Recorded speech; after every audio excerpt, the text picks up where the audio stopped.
Bendiga. Continuamos con nuestro estudio de Marcos, leyendo el comentario que aparece en la internet, la Biblia Continental ad.com. Comentando ahora esta porción de Marcos 1, 29 al 31, en donde se habla de la sanidad de la suegra de Pedro. Al salir de la sinagoga, ya habíamos visto que ahí hubo un milagro muy especial que el Señor realizó.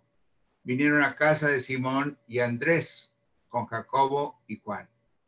Y la suegra de Simón estaba acostada con fiebre y enseguida le hablaron de ella. Entonces él se acercó, la tomó de la mano y la levantó.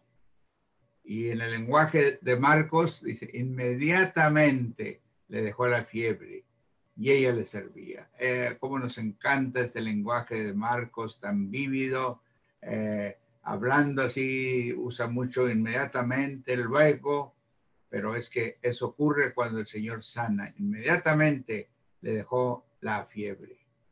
Y aquí se menciona, junto con Pedro y Juan, de Simón, se habla de Jacobo y de Juan, perdón, y se habla de Simón y de Andrés.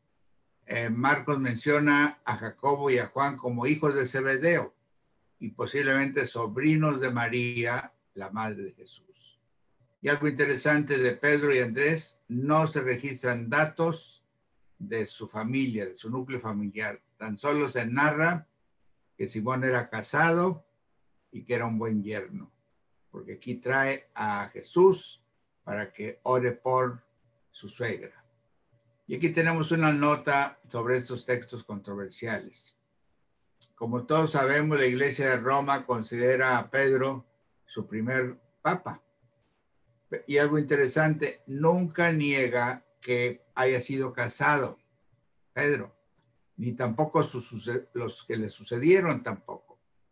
Y el celibato que se llama, o sea, que permanezcan célibes los sacerdotes y las monjas, o sea, que no se casen, que se queden célibes, que hacen un voto de castidad, que es uno de los votos que la Iglesia Católica pide que se hagan por los sacerdotes, por las monjas, surgió hasta muchos años después, cuando hubo una separación entre la Iglesia ortodoxa griega, que se separó de la católica y que es muy numerosa en Rusia y en otros países.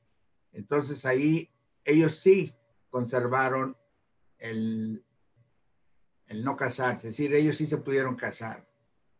Y en esa iglesia se oyen menos excesos y menos violaciones. Quiere decir que hay algo que se hizo mal y que es lo que ha provocado tantas vergüenzas. Pablo el apóstol dedica pasajes amplios para hablar de los solteros, sobre todo en 1 Corintios. Y él mismo defiende su soltería, 1 Corintios 7, 8 y 40, porque él andaba en sus viajes, no podía llevar una esposa, pero menciona que Pedro y los demás apóstoles traían a su esposa con ellos. Ellos no viajaron tanto como Pablo, que anduvo por tantos lugares, abriendo brecha, abriendo campos, estableciendo iglesias. No podía llevar una esposa, pero los demás sí. Y ya sabemos que todavía la Iglesia de Roma sigue manteniendo esta idea de que no se casen. Cuando vino la reforma iniciada por Martín Lutero en 1517, ellos sí se casaron. Se casaron los ex sacerdotes, se casaron las ex monjas. El mismo Martín Lutero se casó con una monja que se llamaba Catalina von Bora, con quien tuvo 6 hijos. Y de ahí en adelante la Iglesia Evangélica ha autorizado el casamiento de los ministros, de los pastores, lo cual es una salvaguarda para tantos problemas, tantos peligros, tantas situaciones que no se quieren ver. Entonces, aquí hay un aspecto muy importante sobre la sanidad de la suegra de Pedro y la importancia de que los ministros estén casados. Dios les bendiga y hasta el siguiente comentario.